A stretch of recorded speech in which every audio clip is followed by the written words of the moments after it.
வடக்குநாரி ஆதி லிங்கேஸ்வரர் ஆலயத்தில் சுதந்திர தினமான சிவராத்திரி வழிபாடுகளுக்கு இடமளிக்கப்பட வேண்டும். ரவிகரன் எம்பி வலியுறுத்து. சுய நினைவற்றவர் தர்ஷானந்த். யாழ் பழக்கடை வியாபாரிகள் போர்க்கொடி. இந்திய துணை தூதுவருடன் ஸ்ரீதரன் எம்பி விசேட கலந்துரையாடல். ராணுவ புலனாய்வு அதிகாரிகள் வெளிநாடு செல்வதற்கான தடை நீக்கம். வெளியான தகவல். ஜனநாயகத்தை சவப்பட்டிக்குள் தள்ளும் புதிய சட்டமூலம். உயர் நீதிமன்றம் செல்லப்போகும் பீரிஸ். சிஐடியில் முன்னிலையாகாத கோட்டாபய ராஜபக்ச. ஒற்றை ஆட்சியை தகர்ப்போம். தமிழ் தேசிய பேரவை ஏற்பாட்டில் விசேட கலந்துரையாடல்.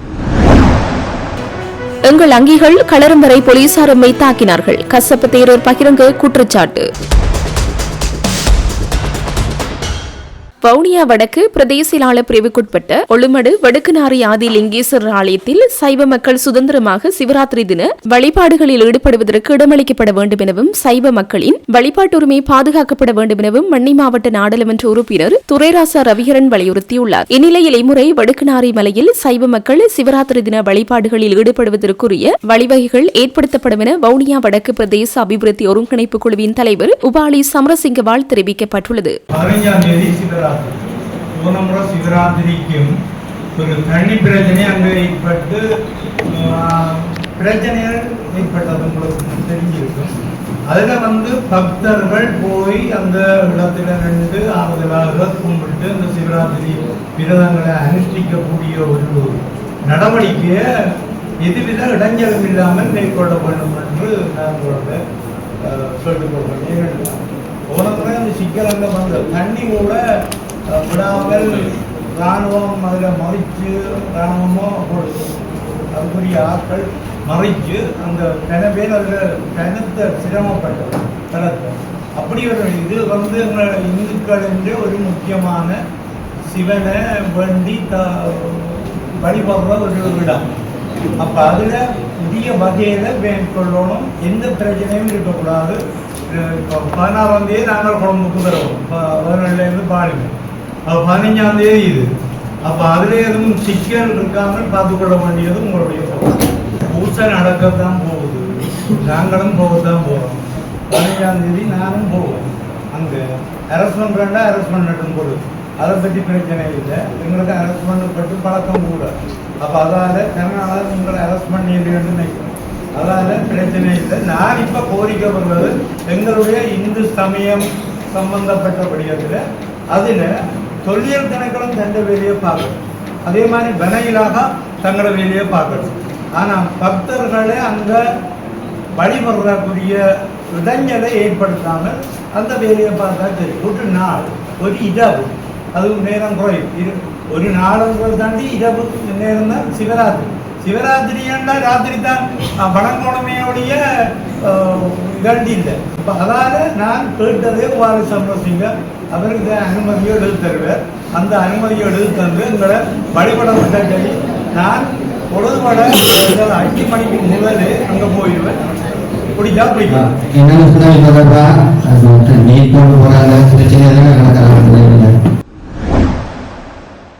ஒவ்வொரு மாதமும் குரலி வித்தை காட்டி தன்னை பிரபலியப்படுத்த முயற்சிக்கும் சுய நினைவற்றவர் தர்ஷானந்த் என குற்றம் சாட்டியுள்ள யாழ் நகர பழக்கடை உரிமையாளர்கள் நீதிமன்ற உத்தரவில் தமக்கு அன்றைய ஏபிடிபி முதல்வர் யோகேஸ்வரி பட்குணராஜாவின் ஆட்சியில் வழங்கப்பட்ட கடைகளை காழ்ப்புணர்ச்சியின் காரணமாகவே அகற்ற முயற்சிக்கின்றார் என்றும் தெரிவித்துள்ளார். யாழ் மாநகரின் உறுப்பினர் தர்ஷானந்தின் பழக்கடைகளை அகற்றுவது தொடர்பில் கொண்டுவரப்படும் பிரேரணை எதிர்த்து யாழ் மத்திய பேருந்து நிலைய சூழலில் அமைந்துள்ள பழக்கடை வியாபாரிகள் மாநகரை முற்றுகையிட்டு போராட்டம் ஒன்றை இன்றைய தினம் முன்னெடுத்திருந்தனர். இதன்போது இவ்வாறு கருத்து தெரிவித்தவர் மேலும் கூறுகையில், நாம் வாழ்வாதாரத்தை பாதுகாக்கவே போராடுகின்றோம். ஆனால் எமது நிலையை மாநகரின் உறுப்பினர் தர்ஷானந்த் உணரவில்லை. அவர் சுய நினைவொன்றியே இருப்பதாக தோன்றுகின்றது. அவரது இந்த பிரேரணையால் அவர் தனக்கு ஊடக விளம்பரத்தை தேடலாம். ஆனால் எமது வாழ்வியலை இழக்கச் செய்துதான் தனது விளம்பரத்தை தேடக்கூடாது. இவ்வாறான உறுப்பினரை தேர்ந்தெடுத்தது அப்போதைய மக்களின் தவறாகவே நினைக்கின்றோம். எனவே தமக்கு உரிய தீர்வு தராது எமது கடைகளை அகற்றினால் நாம் குடும்பங்களுடன் மாநகரை முற்றுகையிட்டு போராடுவோம் என்று தெரிவித்தனர். இதே நேரம் பழக்கடை உரிமையாளர்களின் போராட்டத்திற்கு அஞ்சி இன்றைய மாநகரின் அமர்வுக்கு பின்கதவால் தர்ஷானந்த் வருகை தந்திருந்தமை குறிப்பிடத்தக்கது. இந்த கண்டன ஆர்ப்பாட்டத்தை செய்யறதுக்குரிய நோக்கம் 16 வருடமாக யாழ் நகரத்திலே நிரந்தரமாக யாழ் மாநகர சபைக்கு 7,670 காசு வாடகை கட்டி வியாபாரம் செய்து வருகின்றோம். அதே நேரத்தில் இன்று கௌரவ உறுப்பினர் தர்சானந்த் என்பவர் எங்கட கடைகளுக்கு எதிராக புதிதாக ஒரு பிரேரணை கொண்டு வரார். நாங்கள் சட்டவிரோதமான கடைகளாம் களவிஜயம் செய்யணுமா? களவிஜயம் செய்யறதுல ஆட்சேபனை இல்லை.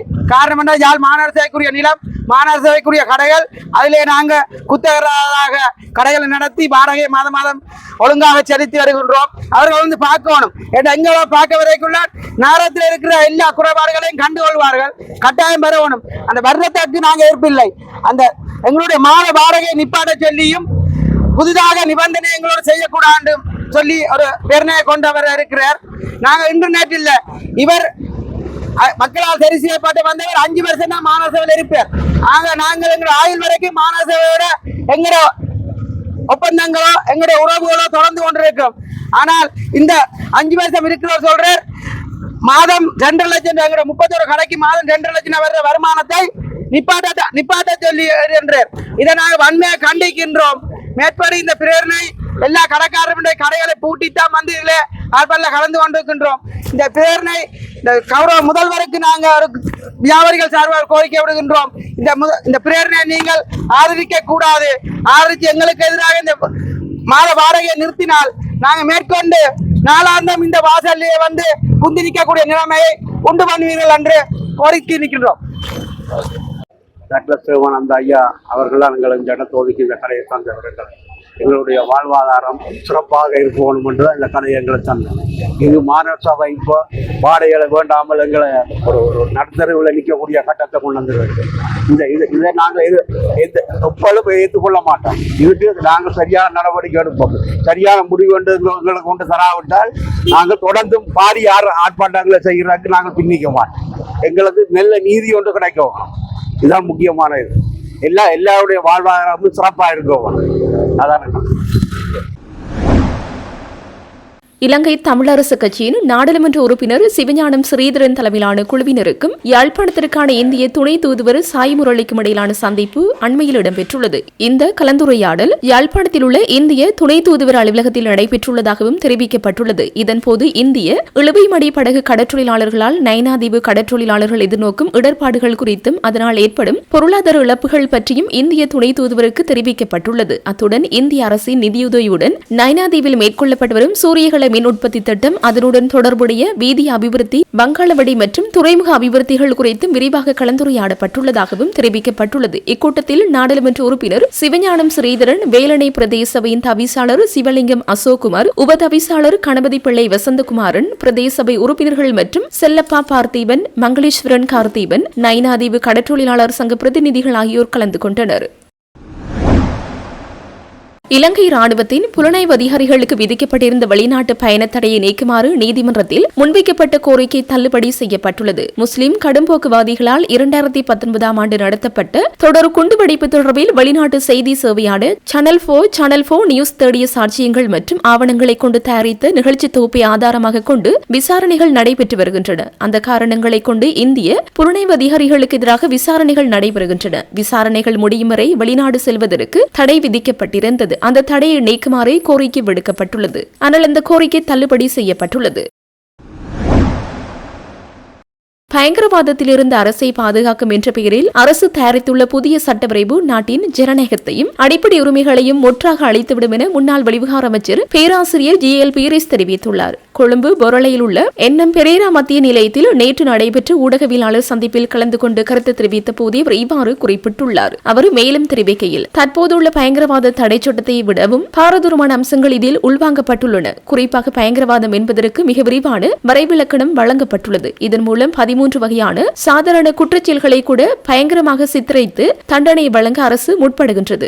இது தனிமனித சுதந்திரத்திற்கு பாரிய அச்சுறுத்தலாகும். இந்த சட்டவரைவு நிறைவேற்றப்பட்டால் ஜனாதிபதிக்கு வரைமுறையற்ற அதிகாரங்கள் கிடைக்கும். எந்த ஒரு அமைப்பையும் ஜனாதிபதி தனது விருப்பப்படி சட்டவிரோதமானது என அறிவிக்க முடியும். எந்த ஒரு பொது இடத்தையும் தடை செய்யப்பட்ட பகுதியாக பிரகடனப்படுத்தும் அதிகாரம் அவருக்கு வழங்கப்பட்டுள்ளது. ஜனாதிபதியால் தடை செய்யப்பட்ட ஒரு பகுதி அல்லது அங்கு நடக்கும் விடயங்கள் பற்றி ஊடகவியலாளர்கள் செய்தி அறிக்கையிட்டால் அவர்களுக்கு 3 வருட கடூழிய சிறை தண்டனை அல்லது 30 லட்சம் ரூபாய் அபராதம் விதிக்கப்படும். இந்த ஊடகவியலாளர்களை அச்சுறுத்தி உண்மைகளை மறைக்கும் செயலாகும். நீதிமன்ற காவலில் உள்ள ஒருவரை நீதிமன்றத்தின் அனுமதியின்றி போலீஸ் தடுப்பு காவலுக்கு மாற்றும் அதிகாரம் பாதுகாப்பு அமைச்சின் செயலாளருக்கு வழங்கப்பட்டுள்ளது. இது சட்டத்தின் ஆட்சியை சீர்குலைப்பதுடன் நீதித்துறையின் சுயாதீனத்தை பறிக்கும் செயலாகும் என்றும் அவர் சுட்டிக்காட்டியுள்ளார். முன்னாள் ஜனாதிபதி கோட்டாபய ராஜபக்சவை இன்று குற்றப்புலனாய்வு திணைக்களத்திற்கு அழைக்கப்பட்ட நிலையில் அவர் அங்கு வரவில்லை என தெரிவிக்கப்படுகின்றது. அங்கு நடைபெறும் விசாரணை ஒன்றுக்காக வருமாறு குற்றப்புலனாய்வு திணைக்களம் முன்னர் அவருக்கு அழைப்பு விடுத்திருந்தது. இந்த நிலையில் அவர் குற்றப்புலனாய்வு திணைக்களத்தில் முன்னிலையாகவில்லை என தெரிவிக்கப்பட்டுள்ளது. கோட்டாபய ராஜபக்ச பாதுகாப்பு செயலாளராக இருந்த காலத்தில் இடம்பெற்ற சம்பவம் தொடர்பில் வாக்குமூலம் பெறுவதற்காகவே அவர் இவ்வாறு அழைக்கப்பட்டிருந்தார். இந்த நிலையில் இது தொடர்பாக கோட்டாபய ராஜபக்சவிற்கு கடந்த வெள்ளிக்கிழமை எழுத்துப்பூர்வ அறிவிப்பு அனுப்பப்பட்டிருந்தது. கொழும்புக்கு அருகில் அமைந்துள்ள ஒரு வீட்டு தொகுதிக்கு சொந்தமான பல வீடுகளை பலருக்கு சட்டவிரோதமாக ஒதுக்கியதை அங்கீகரிக்கும் கடிதங்கள் வெளியிடப்பட்டமை தொடர்பில் இவர் மீது குற்றச்சாட்டு முன்வைக்கப்பட்டது. இதேவேளை கோட்டாபய ராஜபக்ச அங்கு முன்னிலையாமைக்கான சரியான காரணங்கள் இதுவரை வெளியாகாத நிலையில் இது தொடர்பான விசாரணைகள் விரைவில் நடைபெறும் என எதிர்பார்க்கப்படுகின்றது. தமிழர்களது இனப்பிரச்சினைக்கு தீர்வாக அரசு கொண்டுவரவுள்ள ஒற்றையாட்சி வரைவை நிராகரித்து அதற்கு பதிலாக கூட்டாட்சி தீர்வை ஒரே குரலில் முன்வைப்பது தொடர்பான கலந்துரையாடல் ஒன்று தமிழ் தேசிய பேரவையால் ஏற்பாடு செய்யப்பட்டுள்ளது. இக்கலந்துரையாடல் எதிர்வரும் ஞாயிற்றுக்கிழமை இளங்கலைஞர் மண்டபத்தில் காலை 10 மணியளவில் இடம்பெற உள்ளது. இது தொடர்பாக வெளியிட்டுள்ள அறிக்கையில் இனப்பிரச்சினைக்கான நிலையான அரசியல் தீர்வாக தமிழ் மக்கள் தேர்தல்களில் தொடர்ந்து கூட்டாட்சி தீர்வை வலியுறுத்தி ஆணை வழங்கி வந்துள்ளனர். இருப்பினும் அந்த கோரிக்கையை புறக்கணிக்கும் வகையில் கடந்த 2015-2019 ஆண்டு காலப்பகுதியில் பதவி வகித்த அரசாங்கத்தினால் தயாரிக்கப்பட்ட ஒற்றையாட்சி அரசு அரசியல் யாப்பு வரவே நாட்டிற்கான புதிய அரசியல் யாப்பாக கொண்டு வந்து நிறைவேற்றுவோம் என ஜனாதிபதி அனுரகுமார திசாநாயக்க தனது தேர்தல் விஞ்ஞாபனத்தில் தெரிவித்திருந்தார். அதன் பின்னரும் ஜனாதிபதி, பிரதமர் உள்ளிட்ட நாட்டின் உயர் தலைவர்கள் பல முக்கிய சந்தர்ப்பங்களில் குறித்த அரசியல் யாப்பை நிறைவேற்றும் செயற்பாடுகள் முன்னோக்கி சென்று கொண்டிருப்பதாக உறுதிப்படுத்தியுள்ளனர். அதனை செயல்படுத்துவதற்கான கலந்துரையாடல்களும் பல கட்டங்களாக இடம்பெற்று வருகின்றன. தமிழர்கள் தேர்தல்களில் வழங்கிய அரசியல் ஆணைக்கு முரணாக கொண்டுவரப்பட உள்ள ஒற்றையாட்சி வரவை நிராகரித்து அதற்கு பதிலாக தமிழ் தேசம் அங்கீகரிக்கப்பட்ட தமிழ் தேசத்தின் தனித்துவமான இறமையின் அடிப்படையில் சுய நிர்ணய உரிமையை அனுபவிக்கக்கூடிய கூட்டாட்சி அரசியல் யாப்பு உருவாக்கப்படுவதையும் உறுதிப்படுத்தும் நோக்கில் இலங்கை அரசின் மீது உள்நாட்டு மற்றும் சர்வதேச மட்டங்களில் அழுத்தங்களை ஏற்படுத்த வேண்டியது மிகவும் அவசியமாக உள்ளது. இது தொடர்பாக அரசியல் தரப்புகளும் சிவில் சமூக அமைப்புகளும் இணைந்து பொது இணக்கப்பாட்டிற்கு வருதல் அவசியமாக உள்ளது. இந்த முக்கிய முயற்சியில் இலங்கை தமிழரசு கட்சியின் பங்களிப்பு இன்றியமையாதது என கருதுகின்றோம். எனவே இக்கலந்துரையாடலில் கலந்து கொண்டு பொது இணக்கப்பாட்டினை ஏற்படுத்துவதற்கு தங்களது ஒத்துழைப்பை கோருவதுடன் பெருமதிமிக்க பங்களிப்பினை வழங்குமாறும் மேலும் தங்களது அமைப்பிலிருந்து இந்த முயற்சிக்கு ஆக்கப்பூர்வமான பங்களிப்பினை வழங்கக்கூடிய உறுப்பினர்களையும் கலந்து கொள்ளுமாறும் அன்புடன் அழைக்கின்றோம் என குறிப்பிடப்பட்டுள்ளது.